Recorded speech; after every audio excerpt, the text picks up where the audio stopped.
And I'd like to also extend my greetings to my friend out there, Dr.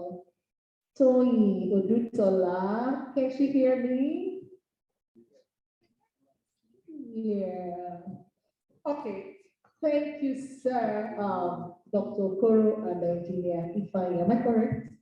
Yes. It's an honor to be here. And I'm sure when you heard my citation, so most of you were wondering, like, what's she doing here? She's not a chemical engineer, she's a petroleum engineer, you know. But I was also very glad when I heard his background is a mechanical engineering. And I want to burst your bubbles. Energy today is one of the most diversified disciplines.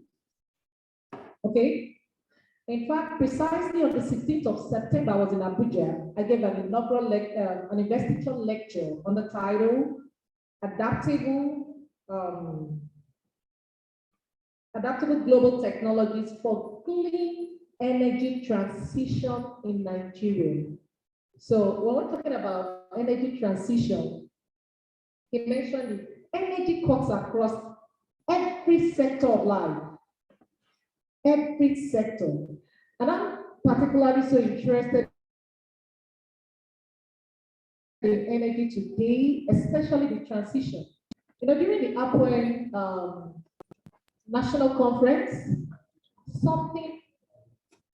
I got something very important that I've always been with it. We are talking about energy transition, right? And from the topic, you know, the African perspective. I like it that we're saying African perspective. You know what? The developed countries talking about energy transition, first and foremost, they are energy sufficient. We in Africa, especially in Nigeria, not every part of Africa, but Nigeria, we are yet to get to anywhere near energy sufficiency. And so if we're going to talk about energy transition, especially to the renewable, come on, we should be a little careful. I'm not saying we shouldn't transit. I want to thank Dr. Koro talking about, you know, the trilemma, both of them. You know, so the energy transition, there is the net zero and absolute zero. So if you talk about absolute zero, you want to take away fossil fuel completely. And that's a big danger. Very big danger. You will bring the world to a standstill. I mean, you're going to grind the world. But we're saying no to net zero. Because the truth is, when this energy transition started, it was like that was where the world was going, absolute zero. And then suddenly they realized, no, the world will be grounded. You know, sometimes when we talk about this energy transition of again, I always paint this picture. If the fossil fuel can talk, you know, I mean, the gas, the petrol, the diesel, if it can talk, it will cry out. I did something like an animation where fossil fuel was shouting, I'm not a monster. Man made me a monster. It's true. The fossil fuel is also a natural resource. So when we're talking about energy transition, like they said, the trilemma, which are sustainability, equity or affordability, and security. Don't you ever think, I listen very well, so I will always refer, please. And so, like the post said something, when you go to conferences, if you saw me, I was at almost every point writing. And you wonder what I write? Don't bother, maybe you see a paper out of this. You know, you don't come to conference for sitting down saying, get information, go and build on it.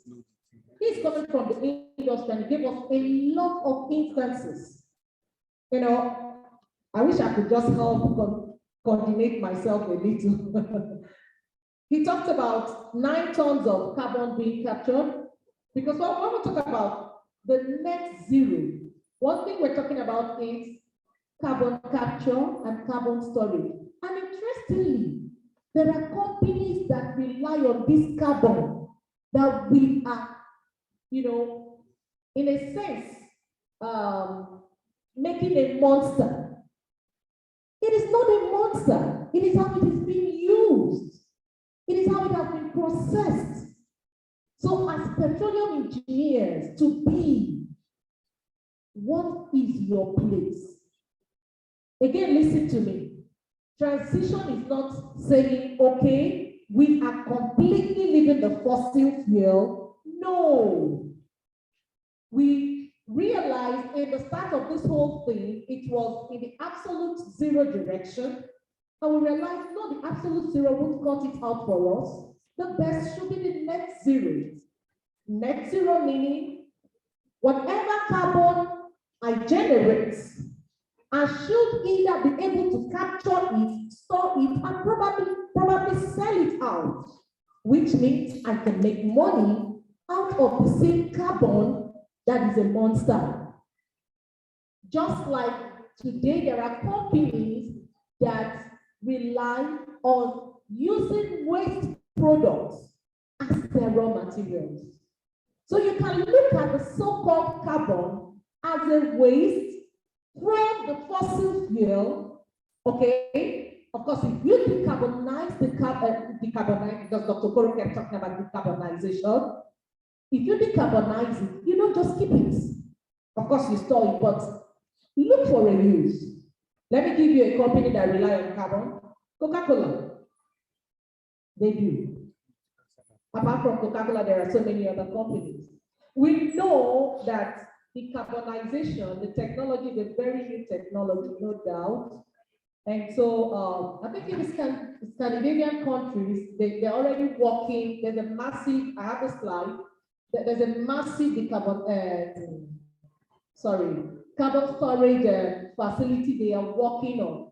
The challenge with the technology at the time is that you need a massive equipment to store very little, carbon. So coming up, Engineer Ifeanyi said, salaries don't cut it. Oh, Dr. Koro, salaries don't cut it, and how true? Is the service you render beyond the everyday salary. So now that we're talking about transition, energy transition, and we're saying there is a carbon storage facility, there is a carbon capture facility, can you begin to look at it from now? Okay, I'm a lecturer, you heard it. Beyond your classroom, can you begin to go in line with the trend? Also glad to hear how far Uniport is doing with respect to the petroleum department, and you have collaboration with other countries, how that's great. If they have not invested in themselves to be able to go that far, nobody will call for them. You're here as a student. The essence of this conference is to spark up something in you, to come up, write it down. You may not work on it immediately, but you begin to network, see who you can get together, and look at energy transition as the next big thing. But my take here about the African perspective is this: we can transit. And the beautiful thing about the net zero is that it is a gradual process, okay? And if it is gradual, then what is my place? That's number one. Number two, should we be talking about transition without sufficiency? I want to know. I'm asking my panelists now. Should we at this time be talking as a nation? When looking at America can talk of transition because they're already energy sufficient. That's my debate anywhere I go. I agree, transition, we're going to transit. It's beautiful to have clean energy. But before you transit, you should have been sufficient. So that let us not be scammed. Thank you. That was very, very, very expensive. So, in summary of what she said, she's saying that yes, we will then transit, but I think we have to take it one step at a time. We will not do what a child will not do what an adult can do. So in the space of the energy industry, I think Africa, we still have a lot more to do, and we can't just transit almost immediately. It is good that we have another form of energy and all of that, but then if we don't have, if we're not sufficient yet, I don't think we will see transitioning as a problem for now. Then also she added something very, very important, which is also an example of what engineer Ifeanyi talked about, which is technology, the big hand technology is playing in all of this. So as students, you should sit down and think of what you can do to add to this big movement that is ongoing. He talked about carbon storage and carbon capture. This is something that has been a very big topic. Every time we go to most conferences, they're talking about CSS, carbon storage and capture, right? So you as a student should also think of how you can contribute to it. Even if you don't have a clear view of what your idea is, you can write it down, meet people that you feel are experts in that area, and they can share more light to you. So without wasting much of our time, we will go to our very own Dr. Obisola. We'll come to your question, we'll just hold that for now. But we'll go straight to our very own Dr. Obisola to also add what she thinks about the theme for this panel session. Thank you very much. Thank you. Thank you, Chioma. Good morning. Good afternoon, everybody. I hope you can hear me. Can you hear me? Hey. Can they hear me? Can you please confirm that you can hear me? Hey.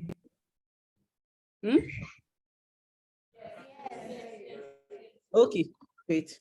Okay, so good afternoon to my panelists, co-panelists, Dr. Okoro, my colleague, good afternoon. Good afternoon, Engineer Ifeanyi, and to my dear sister from Apuen, Dr. Enewari, good afternoon. I don't know if there's someone else on the panel. I can't see the panel, so I'm only seeing student faces. So if I missed your name, I'm so sorry. Okay, so I would like to say that, and thank you to SP Uniport for this invitation. Yes, we are talking about energy transition, and it's been a trending topic that people have been talking about repeatedly. And yes, there's this notion that we should throw away our crude oil and start moving into cleaner forms of energy. You know, people feel that crude oil is like tobacco. When you go to the developed countries, the way they talk down on crude oil, you know, at times you just feel, oh, why am I even studying petroleum engineering? This is not the future. But something happened during the Ukraine, when Ukraine war started, and the Western world, the Europe couldn't get gas from Russia as well. Again, you know, the people started going back to what's this, coal, as dirty as coal is. They went back to coal as a source of energy, you know. So the transition we are talking about, yes, the issue is the carbon that is being, the carbon emission. And now it's even a good thing that the discussion is moving a little away from stopping the use of fossil fuel completely to looking at ways of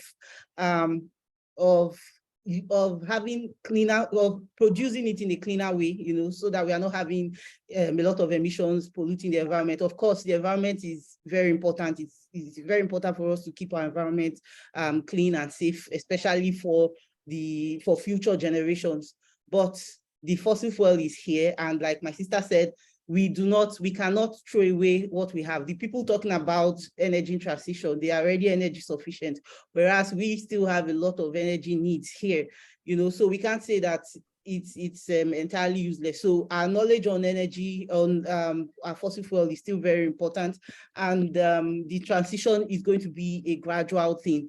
I think for us here in Nigeria, what we should be looking at is exploiting our gas reserves more. You know, in the past, the focus has been on oil, but we know that in Nigeria, we are sitting on more gas than oil. So instead of us to be thinking of associated gas, you know, most times when we are producing oil, we are talking about associated gas. Now we should be looking at producing gas and talking more about how do we manage the associated oil coming out during the production of this gas. So we should be looking at, we are hoping that after this discussion too, so the policy makers, I don't know if they are listening to us, we'll look at other policies they can set in place to encourage more gas production and the use of gas in this part of the world, so that, and again, I'm also hoping that there will be more funding for research that are gas related, so that the energy transition we've been talking about can actually happen, because we need to think of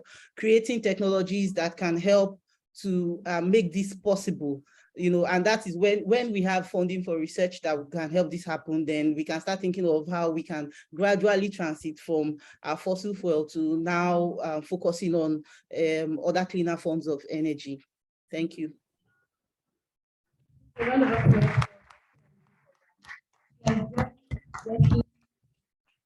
Topic that we have, and she also made mention that the transition fuel rather for us here in Nigeria is gas, because Nigeria is known to be the gas province with pocket of oil. So rather than telling us to throw away our fossil fuel and move into renewables almost immediately, we should think of rather how we can produce this our fossil fuel and not emit so much carbon to the atmosphere that is causing all these environmental negative impacts. So thank you very much, ma'am, for that. And then we'll go straight to action. And I have a question, first of all, for our lecturer, Dr. Okoro. And then the first question I have here is, would like to know who are the stakeholders in relation to energy transition, sir? Who are the stakeholders here? Okay, thank you. First of all, we have to have a general view on how the business runs. We have the people we call the influencers. We have the people we call the drivers. Then we now have the people we call the brokers. You understand that? If you have idea of this three, then you understand that it's a unique role that these three have to play. The summary of oil and gas businesses is not, there is no one solution. Politics also, what we call oil politics, you can take away.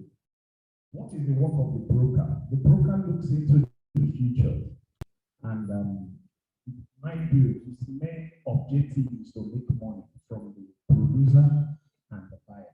Do you understand that? So his position is to be in a place to let you know that what you have does not actually have this value you think it has now. I don't know whether you understand that. It's just like you have a phone. Let me bring it home so you understand. So you have like iPhone 15, and now there is iPhone 16. So somebody comes to you, if you're working well, every function is there. You even have option of updating your software. Do you understand that? And somebody comes and tells you that if you see 16, this thing, you just go and trash it. You understand that? So what he's trying to do is that if you are to bring a market value to this phone, you cannot be calling even 50% of what you bought it. You understand that now? Then he goes back to the other man that wants to buy it and let the man know that OPEC has a plan now. They want to come down on production. Why don't you buy now and stop? Do you understand that? So the game is playing is supply and demand here. Mind you, he doesn't have one cup of oil in here. You understand that? So that's one. You have the broker. Then, from what Doc said, the control, who controls what happens in the world is who has control over image. You understand that? One thing that Trump, when he was president, that he boasted about was production of the industries in America. And what did he do? He couldn't cut down on the cost of image, but rather he reduced taxes so that the industry will have enough to be able to do what? Acquire energy in America there and produce in America. Before then, what we have is design in America, fabricated in what? China. Are you understanding the game? So the game there is we have the influencer, then we have the driver. So when you're talking about the driver, drivers is we that own the oil. If I talk down on you and make you believe that what you have does not have value, that's when you will not even appreciate what you have. But the good news is that we on our own, we have understood that what we have is a what? A black. If you have a good chain and you went to bait in your friend's house and you forgot that chain, even if you are anywhere, won't you revise back for that particular chain? You will, right? So we have realized the value for it. And that's why we now say that we now are playing the role of the influencers of what is going to happen and what is not going to happen. And what we have said is that we are not transiting out of hydrocarbon. We are transiting towards producing it better. That's what we're doing now. So we are not leaving it. It's a clear message. It has been made clear. So those people playing the part, I always give this instance. Who owns Total? Which country owns Total? Who owns IFP? Who owns IFP? And he's in where? France, is it not? And then some people are not telling you abandon oil and go to it. So you have to think.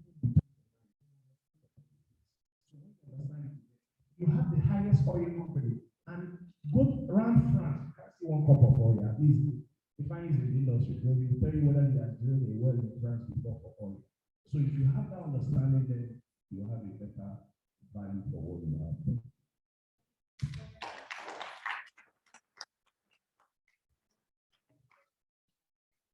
Question we ask and then the question is, what are the new opportunities arising in terms of energy transition? Because I've heard you say that because it's not actually that maximum sufficiency to kind of transition. So as the transition is what are the Thank you once again. Opportunities. Somebody already talked about opportunities, like as wide as the sky. That's how much opportunities we have, especially in this era of technology. Just think of it. If you have to go into decarbonization, that's a research area that will lead to new sets of industries, new sets of markets. It's a change. Many years ago, okay, when there was no phone, let me talk about when this mobile phone came new. I'm sure most of you probably were not born. If you were born, you were still a baby.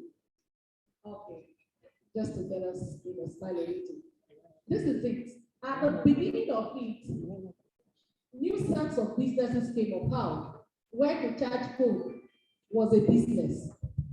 In a way, you can charge phone and pay. Besides that, initially everybody didn't have a phone, so you go to a vendor where you pay, they dial the number you want to call. I mean, those were businesses. New businesses that sprang up by reason of the inception of mobile phones. The same way with the transition, whether we're transitioning to cleaner energy form, let me say this clearly, we will definitely have a combo system. The best system is a combo system. When I mean combo, where we have the clean energy, such as solar, wind, and then we also have it alongside with the fossil fuel energy.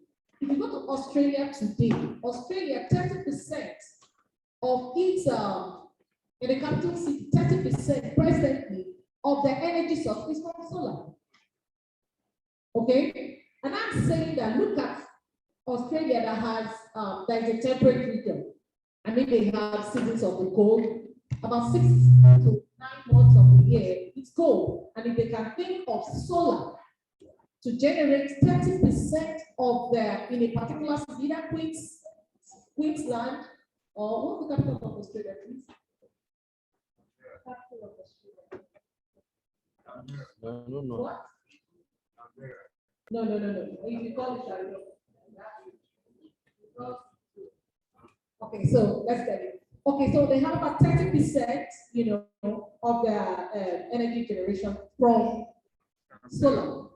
There will be people that will, whatever they have studied, that will move from it to go into solar. We will have people that will specialize in panel production, solar panel production. We have the special marketers. We have the installing people that will, the technicians that will install, people that will maintain. So you're asking me, what are the opportunities? The opportunities are endless. And if it is endless, don't close your mind. Be open to new technology, new knowledge, new opportunities. Thank you. Thank you very much, ma'am. Thank you very, very much.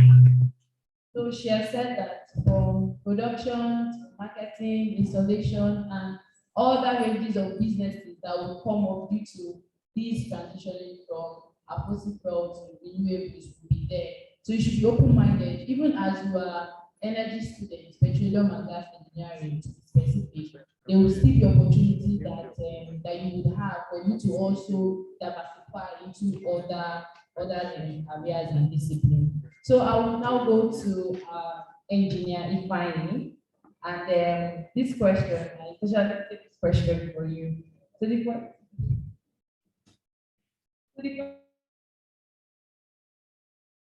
is, because you are in the industry, how well is the oil and gas industry responding to this transition? Or are we just, every time we just gather for conference and talk about it and go back home? What are we doing in the industry currently?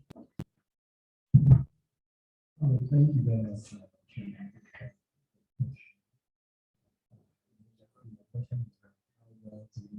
We want to right? Rephrase the way. Okay, so I will start. I want to process drivers and who make decisions.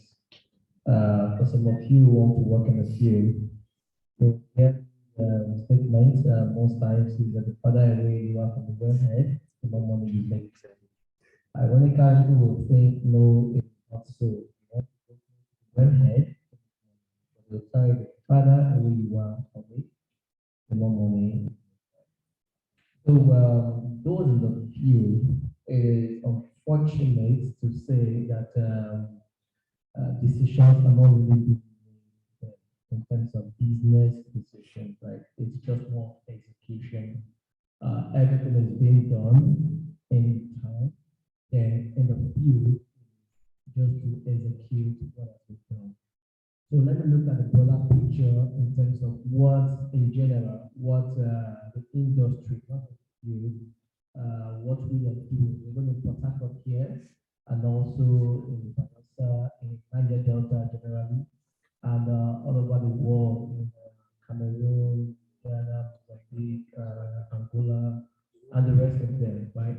But I was reminding to Nigeria here, what are we doing? If you notice, the Minister of State for Petroleum about how we want to convert all our car engines to using gas, right?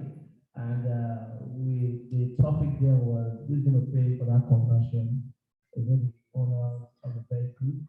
Like you tell me, okay, to go to the petrol station and get fuel in my car. You tell me you want to change my engine, so like amazing. Am I going to pay for it? So the government is trying its possible best to see how we can transition. Transition is not to remove in this case, but in terms of to make it sort of. So yes, there has been some headways. There have been some things people have talked about. So not just together in conferences. As an example, part of those slides about my home self.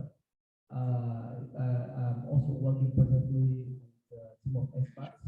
So the goal for us right now, even as a company, is to limit the enforcement to limit the global warming, right? Which is to 1.5 degrees Celsius. Okay. Yeah. So I actually forgot to mention that to limit it.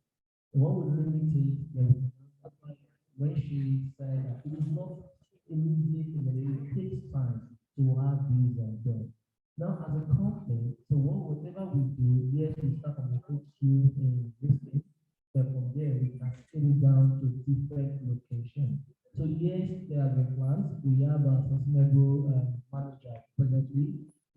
meetings to see what we would do. You will not see it now, just like I mentioned, SLB in Sharm el Sheikh in Egypt, that partnership with Saudi Aramco for 9 million tons to capture the carbon. And once that is given, not just now for 2027, so it's not something that you will see even next year, but the plan is on. So yes, I can tell you that the plan is on. It's not just to talk and talk. I tell people just like in 1985,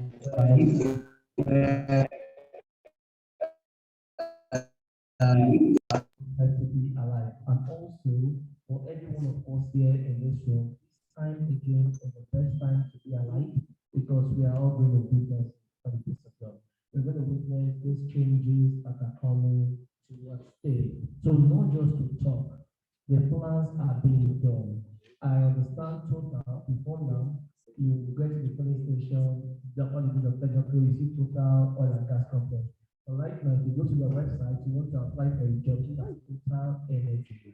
So companies are moving from the usual oil and gas company. SLB, Echelon, for example, where I work, before I used to be oil and gas servicing company, global. But presently, it is a global technology company. We are driving energy innovation for a balanced planet for you and I to live, right?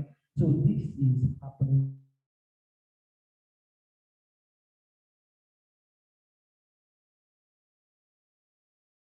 Or it's happening. It will be cascade the opportunities for research or grants and all these things. So it takes time for you to see all these changes. But these things are happening already. We are serious about it. We want to decarbonize. We want to make the planet a better place for everybody. That's why I always said during my speech that you and I have a role to play. To make it going on, we need bright people. We need sound mind. We need to bring these innovations to this industry. Lastly, I will say something about the gas flaring, right? I'm fortunate to work in the field for so many years, and I've seen this happen. And yes, we talk about it in the field, we discuss with stakeholders about this gas flaring. There is a lot to do. So yes, very soon this thing will be addressed because it's not what we have seen now. Finally, just to add to what the girl asked earlier, in France, if you see actually yes, I'm actually been to Paris, and same question I asked some years ago about this. So what you said is really true. You know, there is more like the headquarters for most of these things, but it didn't destroy our land. It's not just oil and gas in this case. Let me just deviate a bit. When it comes to deforestation, we don't do it. October last year I was in Cameroon, still operations, and found out one thing I took out from Douala is you see trucks. Trucks, they fell trees, and they take the trucks to carry those trees, and they're exporting those things to. I don't want to speak more on it, but think about it. It is not something we should be happy about. I had a conversation with some people about this. It's just unfortunate that these changes, Africa is always the last place to experience changes. But as a company, as an individual, we are putting all our effort to making it a success. Thank you. Thank you very much. Give a round of applause. Before that, most of the 100 level students here might be a bit lost in this conversation. True or yes? Oh, you're following? Wow, that's good.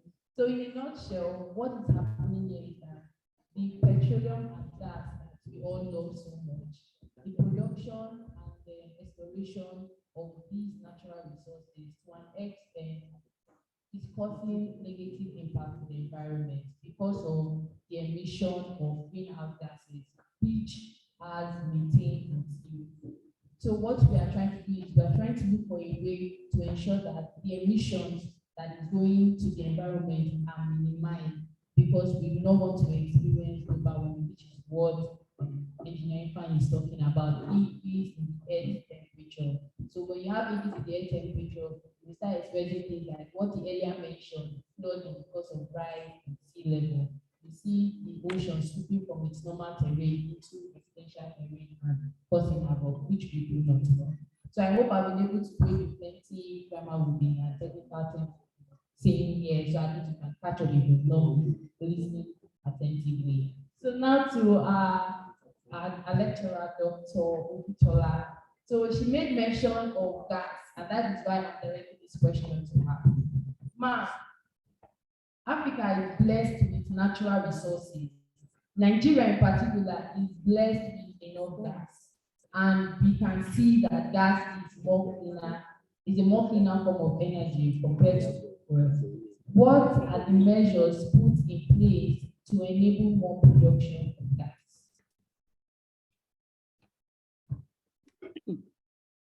Thank you, Choma, for that question. So about measures being put in place, let's talk about the awareness that is being created. You know, everywhere, everybody's talking about the emission from crude oil. So the companies, the oil producing or the oil companies have, we know about the change of names that happened, I think 2 years ago. How Total E&P changed to Total Energies. Most of them changed their symbol. You know, that was something being put in place because they were telling the world that we are not just going to focus on crude oil anymore. We'll be doing gas, we'll be doing other forms of energy as well. You know, so that's the awareness I'm talking about. Now, this particular program we are having here, talking about energy transition, is also something that has been put in place to have an easy transition from our crude oil to other cleaner forms of energy. Then in terms of facilities, most of the facilities from the oil companies, since they are talking about other forms of energy, they will be looking at getting other types of facilities that will support the production of cleaner forms of energy. Then I'm also hopeful that our government is also putting in policies that will encourage the use of cleaner forms of energy like gas. I think I was listening to a particular discussion, was it Pengasan, and they were talking about how how the government should start putting policies in place to support gas production. So these are things that can be done to help the production of, to help the transition process. And like I said before, we should change our mindset because we know we have a lot of gas. We are sitting on more of gas than oil in Nigeria. So we should change our mindset. When we talk about reserves, we should be talking more about gas reserves than oil reserves. When we are talking about what is being associated with a particular product, it should be associated or not associated gas. We should be thinking of how to produce more gas. The technology should be gearing towards gas production. And then the research also should be looking towards more gas production. I think what helped us in the oil industry is because there was a lot of research being done on oil production. I remember one particular SPE program I attended, that should have been 2013 or 2014. Then they were talking about teen oil rims, RIM. Okay, they were saying that years back, they couldn't produce from those teen oil rim. But now, at that time, they could produce because the technology was available due to research. So we are looking at cleaner forms of energy. If the research is focused on how can we produce more gas, you know, how can we produce cleaner forms of energy where the emission is reduced, then the transition will be easy, and we'll be able to create facilities that will help with this. I know we see a lot of gas flaring in our place now because the facilities are designed for oil production and we don't have facilities to compress the gas and to use the gas for something useful. So most times we flare. But if the mindset is changed and we now know that, look, gas is cleaner and we even have more gas here, we should focus on how we can produce more gas and sell the gas. Then our facilities will be, the way we build the facilities will be more for gas production, and that will help with the energy transition. I'm also hoping that the government will come in at this time, partner with the oil companies and provide facilities that can help with the gas production. And in terms of policies like taxes and all of that, they should perhaps lower the taxes on gas production so that more investors are encouraged to go into that part of business.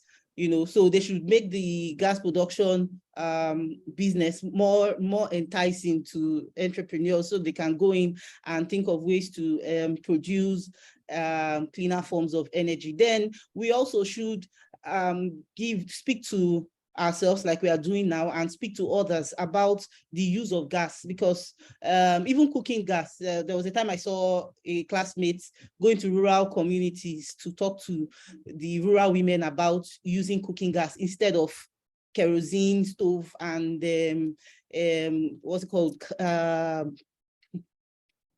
wood, firewood.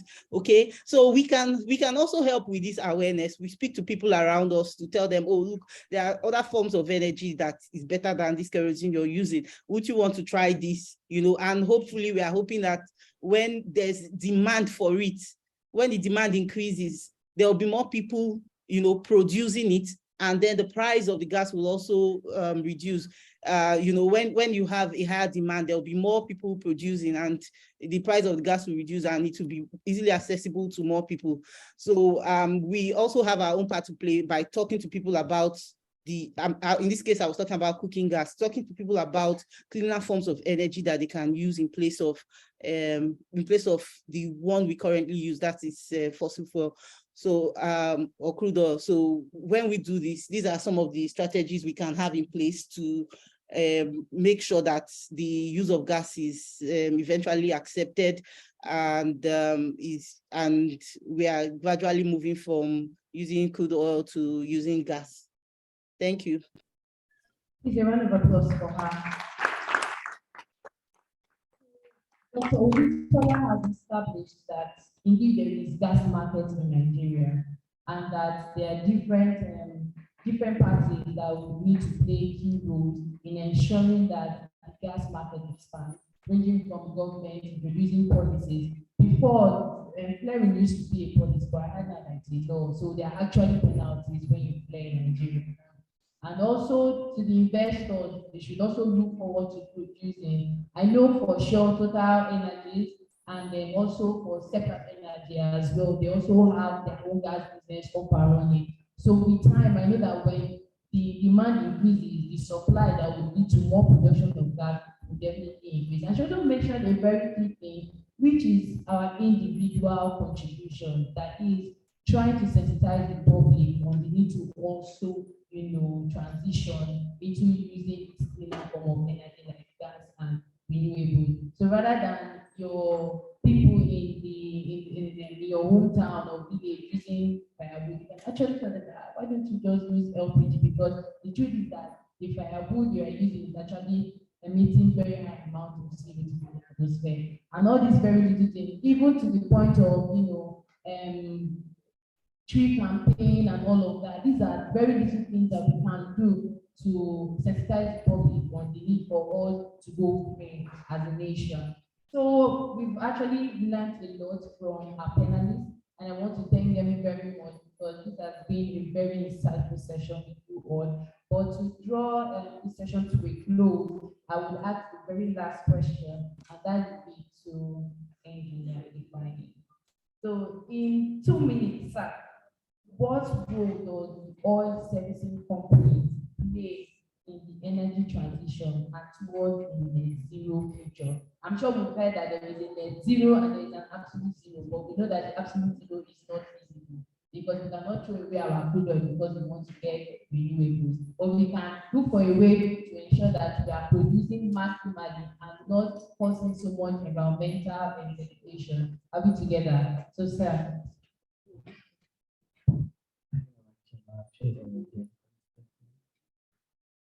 Okay, so for the sake of the younger ones here, I think we said there are some other levels to them. Let me start with differentiating company, servicing company. One is a servicing company, and a company that gives services in the gas industry. If you're selling food, the total today, you have other gas services company. If you have a company that produces food, that supplies food to the needs, is a servicing company. You supply water to the industry. So servicing company is just servicing oil and gas industry. So we have so many of them, right? So the one which I will deal with today, like the common ones that we know, or the big players, like the SLB, like Baker Hughes, for these the multinationals, and also we have the local partners as well, and they are so much. We have the Tech Oil, we have some other local drilling companies like the Drillpet, we have the Work, we have and so on and so on forth. There are so many of them. So this is the difference, right? Now, the producing can still not do with the servicing company the way it is being structured, and the servicing cannot do that the producing company. So when I say producing company, the guy who owns the oil mining license, which is the OML, to drill and to produce, are also some that own the marginal field, who own the oil prospective license to the OPL. They are still the producing. So for producing, we have the IOCs and the NOCs. NPDC, a Japanese Product Development Company, is also an NOC to the branch, and they just changed the one name. Recent, just like we have an NPC Limited, and they have to change the one name. It's no longer NPDC again. So coming to your question, I say what is the service company playing in the energy transition? So like I explained earlier, which I have to emphasize again, we play a big role. When you talk about drilling today, and the service partners actually execute the job.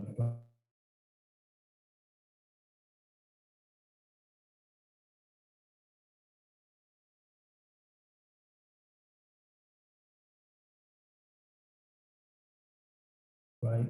You get the service companies that right. So one of which I explained, and I'll say that it's not like again, just for emphasis sake, just the latest conference for United Nations climate change, the conference of the party, COP 7th edition, and I said again, Shed in Egypt, that was held on the 6th to 18th of November last month. It is a conference that gathered lots of industry players, both the service partners and the guys who own the license to produce, like the ExxonMobil, the Total, and the rest of them. So there is these agreement and some partnership which have been signed globally out there. I mentioned it as part of CCS, the carbon capture and storage. Okay, so that is the fourth which we are starting, and the fourth will be released 2027, which is the one they have for years from now, and it's going to be completely built on the technology. So as a service partner, which is SLB for us, we are doing that already. We've had some partnership with Saudi Aramco, some partnership with Linde, and some across the world. We are also committed to getting this net zero. In a company, every Wednesday, we have in our safety talk, we bring what we call these net zero talk. We try to explain, because we just did rebranding from Schlumberger to SLB. So we have this rebranding, trying to talk about moving from oil and gas company to an energy company for driving energy, technology company driving energy innovation for a balanced planet. So it's not just to talk about it. A month ago, I was in Shell RA, the residential at Aba Road. We have a deliver well on paper for a well we want to drill a gas well in the Asa North, which is close to Oaji, having a close boundary with River State. So I spoke and I said, and yes, we know before it's a Schlumberger, today is SLB, we are trying to move away from being seen as just oil and gas company, but energy provider right now. So as a service company, just like SLB, I'm using that as an example, but I know my friends too in Baker, my friends too in Harcourt, my friends too in Weatherford, they are also doing the same thing, and they are selling these technologies to the producing companies, because we are the guys that drive this technology.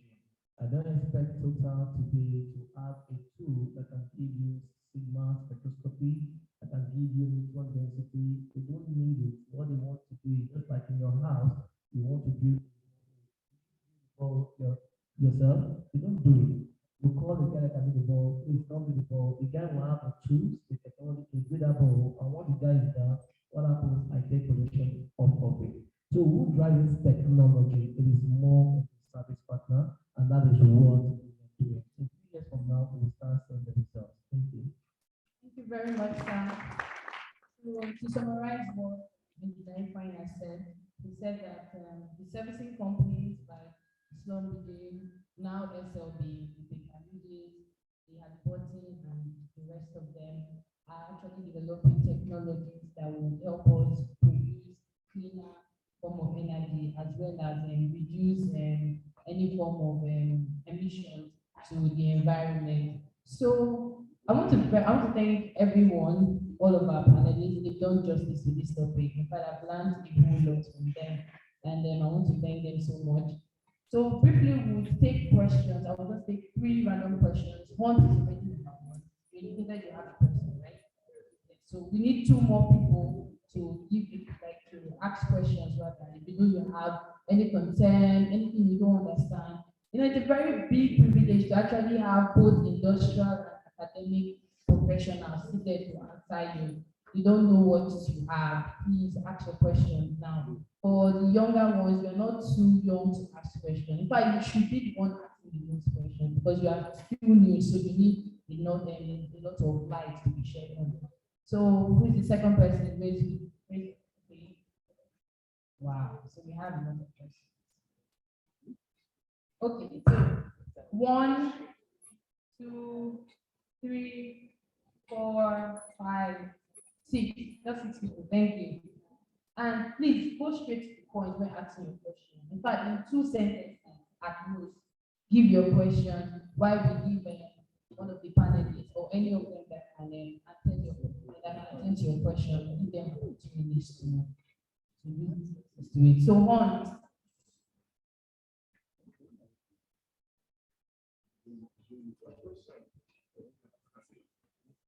So I'm asking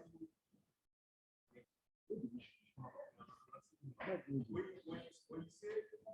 say America what do you mean? And you have to remember the fact that you have to also remember the fact that your people Arab oil America was led into recession because of it. So I would more like to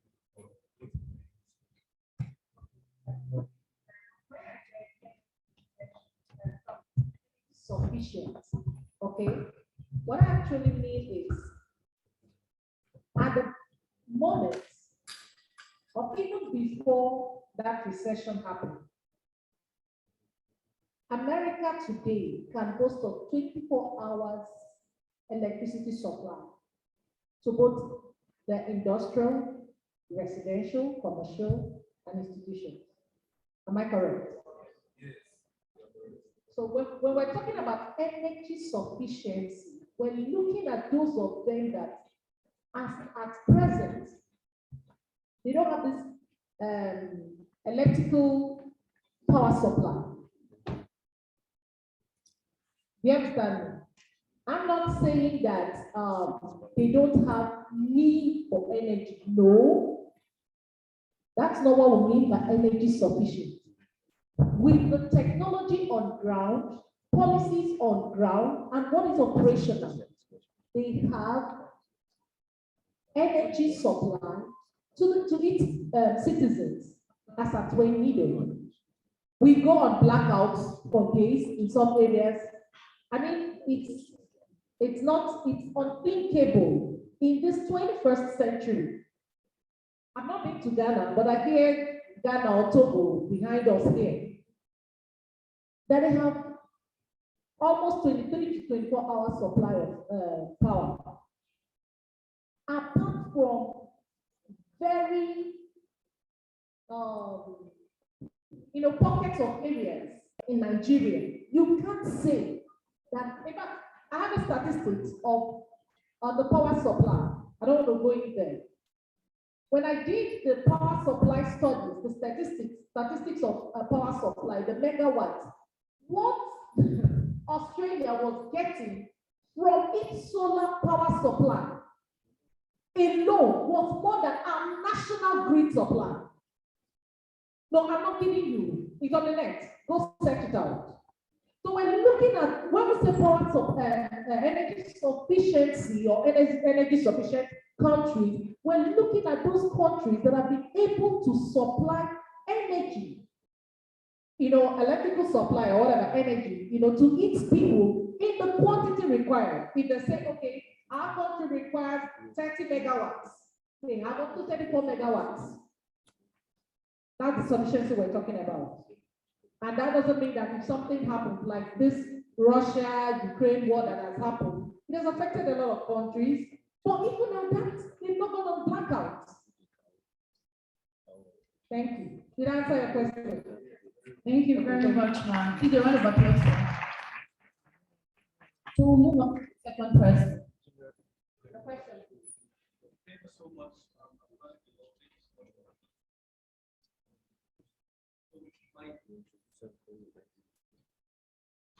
When I get away from all that we have said, that global trend is not necessarily Africa trend. So it's high time to start looking introspectively at the way our system is. Right. So we made mention of we not being sufficient, and then we're talking about transition. So what I want to say, since we have both industry professionals and the academia here, I'm saying, what are we doing as to focusing on creating this awareness that our case is peculiar, and then we help a lot of grants from outside Africa coming in to do research. What are we doing as Africa to solve our own peculiar problems?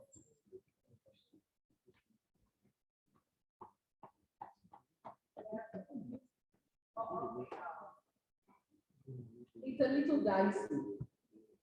It's unfortunate we have a government system that does not look into research.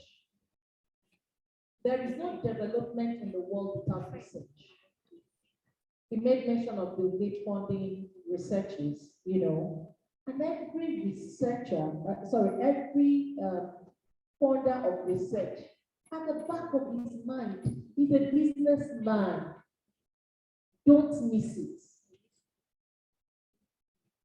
They will fund researches that will give them money at the end of researches. And so, even if they say there are grants, most times, the grants they say, the researches they are interested in, are researches that could tomorrow be of help to them. So it behoves us here in Nigeria for our government to stand up and begin to sincerely fund researches. We are talking about carbon capture.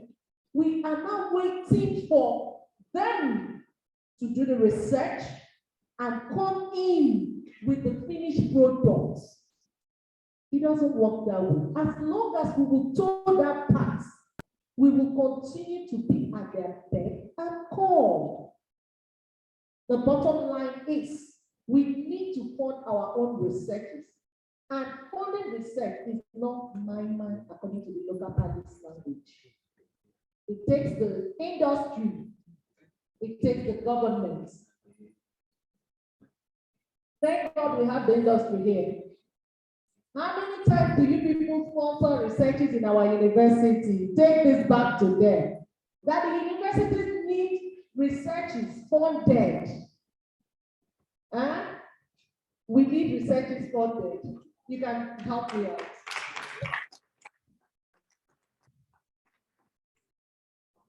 Okay, ask the question.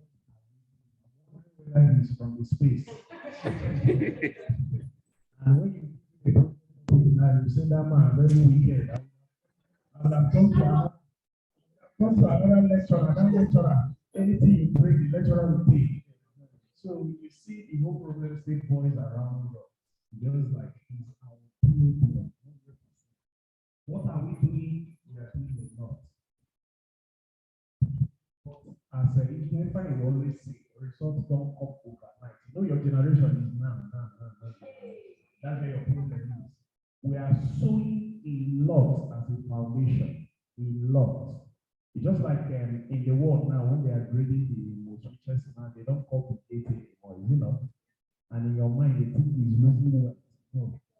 There is a camp we have made up of scientists solving different problems. Both the so-called HIV people are giving up on. We have researchers working on it to get the cure. As Doc says, he gets that result. We think he will come and give it to his period. You understand the game?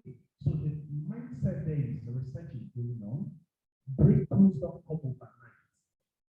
There are some ideas we have. I was showing a friend of mine, there is a research I've done for 5 years. We got to a particular equation. Even the best mathematician are willing to collaborate. Once they see the equation, the first of all say, so which one do we eliminate? I say, eliminating it kills the idea. The idea is that 10 parameters are playing part here. Why do I need to eliminate one? Then if I eliminate one, it's no longer a real type situation. Then the question is, how do you solve it? One day solution will come. Do you understand? But it's not now. But a lot is going on. Thank you. Thank you very much, sir. So we'll take it. Please, if your colleague have asked what you want to ask, don't. So the next question.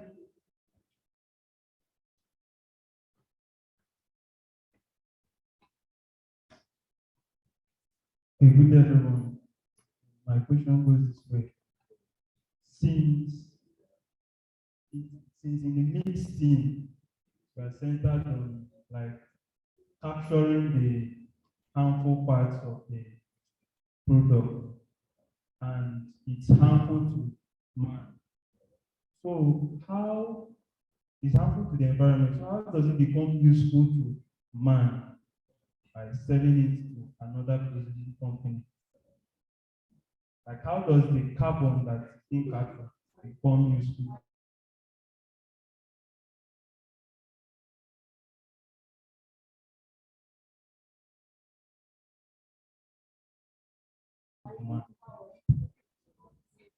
That we all know. You understand? Like I've just finished.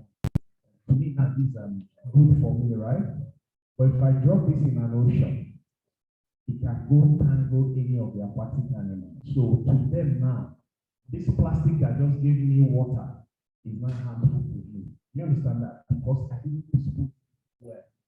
Imagine I've disposed it well. Will it affect it?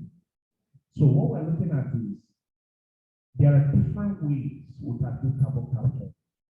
We talk about post and pre. You understand that? Post means at the end of the section, what is coming out. Like take for instance your car.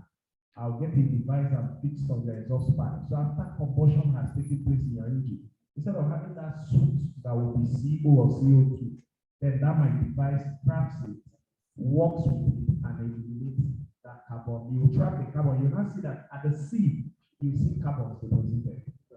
You understand that? So it's not human now, it's my technology helping me to do that. So we're saying now in our production now, instead of burning and see, let's not see flaring as that the man that brought the idea of the devil. Do you understand that? If I emit methane as methane is, if that man decide not to burn it, because look at what he's doing. He doesn't need methane.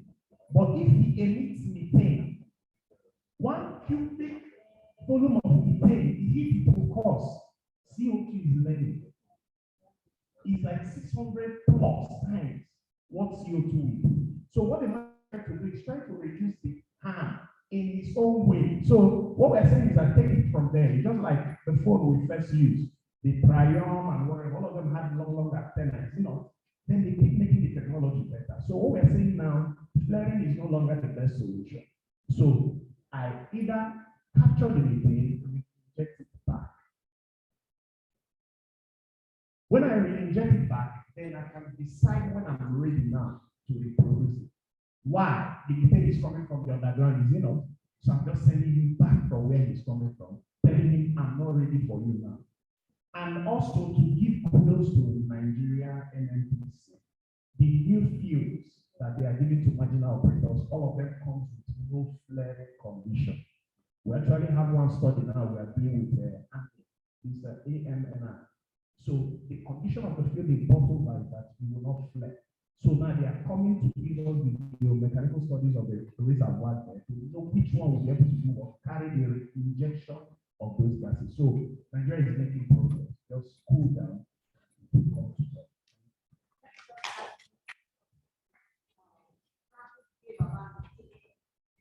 I hope you know that when we talk about biogas, okay, we can generate it from our trash. Okay, but if you leave it just go into the air, right? And cause more problems. But you can just leave it at the time before you harvest it, let me use the word harvest. It was a waste. But when you harvest it, you can use it for your cooking gas. The same way. So the carbon is not needed. You capture it, you either store or send it out to people that need it. If you just emit it into the air, it becomes a problem. But the person that wants to use it will not emit it into the air. It becomes a raw material for the person. Did you get it? Thank you very much, ma'am. That was very, very explanatory. So they mentioned that the CO2 that we actually emit to the atmosphere that causes this problem could either be used for reinjection in terms of disposal or at the same time sent to companies that use it as their feed and various operations. So the next question is, okay. You said something about energy. Energy, we in Nigeria and Africa not reaching energy sufficiency.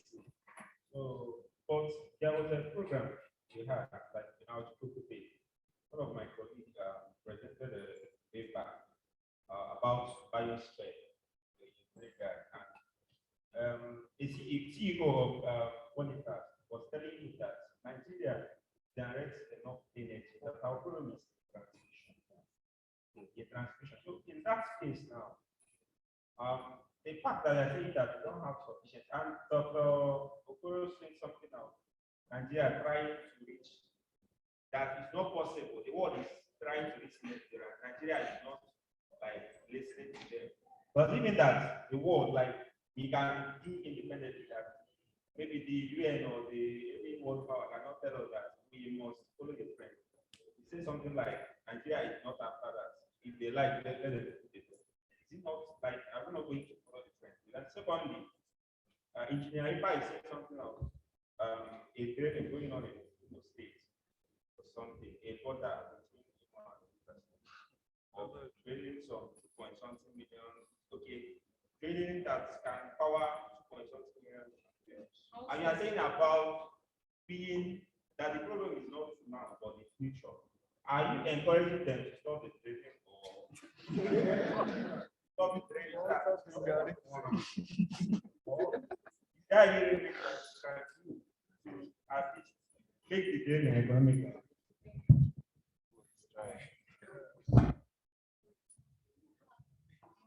Okay, so let me just start and I'll hand it over to information and okay, yes, it's a very interesting question. Let me just start by saying energy sufficiency. Nigeria we don't have it yet. I think I will tell you that what do we generate right now in terms of power that we send to our houses? It is Africa population is about 70, it is there about. Nigeria, we are approaching. As at 3, 4, 5 years ago, before this government that we have right now, Nigeria will have from about 5,000 gigawatts of electricity. Now, I mean, when companies get the truth, South Africa with a lesser population of 75 million people, and they are producing close to 100,000. China today produces more than 200. Tell me what would 4,000 to 5,000 do? Yes, we have problem with transmission, no doubt about it. Sometimes if you read the video, sometimes when there is like now when there is total blackout, I check to know what is happening. If only one of the power stations are collapsed again. And it's been happening for reasons, right? Not once, not twice. We have total blackout because of collapse of power. So we don't have sufficient. Let me liken it to security. What disruption you are stated. You mentioned for the Ukraine war to the Australia still has not been that means when there is an impact, when there is a disruption to that energy, you don't feel it. In China today, China has production security. The chair you're sitting on, the check right that we made from China. This table I'm resting my elbow on, you can check it is made from China. From China. Even with the Cold War with US and the West generally, China is still exporting. China is still producing. It's gotten to that stage of what I would say production security. Now, I said Asanot in Imo State.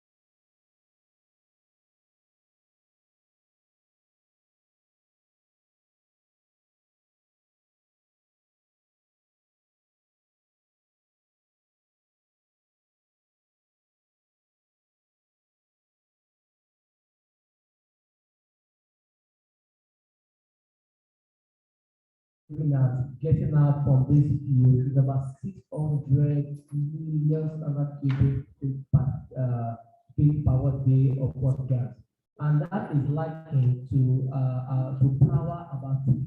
That alone is enough to power about 2.4 million houses.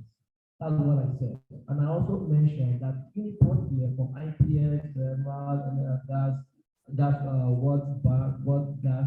And the rest of what then? Do we have a million houses? No. So that alone can power, but is it enough? The answer is no.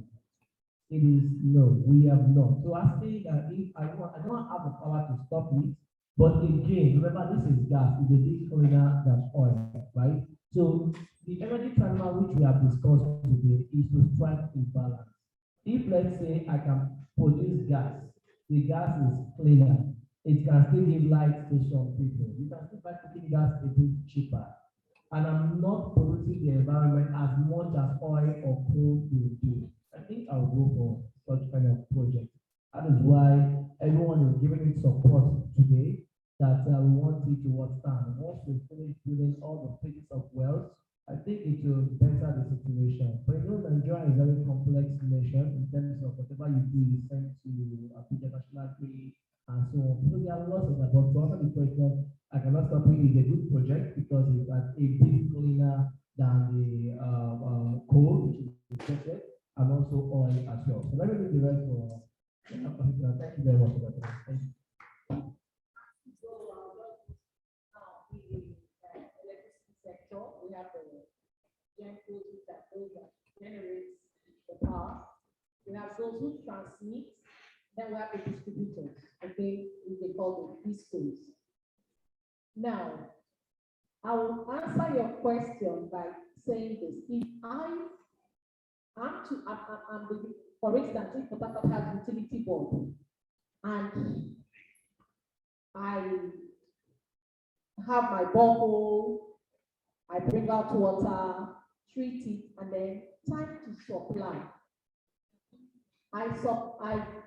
Maybe I have, let me say 2,000 liters of listing, and I'm only able to supply 500 liters. Meanwhile, I'm supposed to supply 2,000. You, the end receiver, what's your business with me being able to generate 2,000 liters of water, and I'm only supplying 500 liters, and so there is scarcity? Will you listen to me if I tell you that I generated 2,000? If I generated 2,000, I should be able to supply 2,000 liters. So, whether they are able to generate enough, and in between, they are able to distribute less than enough, it is what? Insufficiency. Did I answer your question? All right. Thank you very much, Ma. So, because our time is fast spent.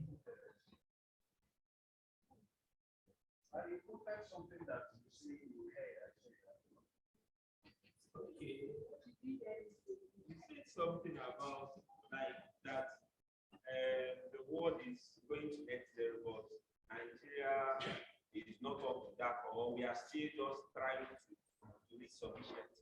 Talk more of, because say something that we are not up to sufficient and we are trying to transit something like that. So in your words, maybe last of you said something about we are still working on reaching that sufficient, and maybe we are not clear about we are trying to. We must. Your statement is that we must reach that sufficient before thinking of.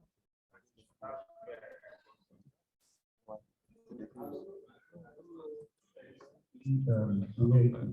the context we think. But the truth about it is, if you are saying, for instance, I went to Okere, where they have this maritime university, and the problem they have there is not the same problem who is in Warri Town has. I don't know whether you understand me. So with the man in Okere, be trying to measure up with who is in Warri, where he already have what we call in-house problem. So to solve the problem, and that's where we get it wrong, sir. They say in Lagos, somebody that doesn't have a work is advising who has a work. You understand? So the game there is solve your immediate problem. We cannot be talking about solar panel. Let me explain this game to you so you understand. Battery. What's the best form of battery that they are preaching for now that can last long? What is it made up of? Where is lithium found? In Asia, in large quantity in nature. So will you be talking about getting lithium batteries, importing them to Nigeria, where you have not even finished producing your natural gas that you have? We are not paying for the gas. What we are just paying is the process of producing it. So should we be involved in that game of storing energy in lithium? That's the question I have. Thank you. All right, thank you very much, sir. So the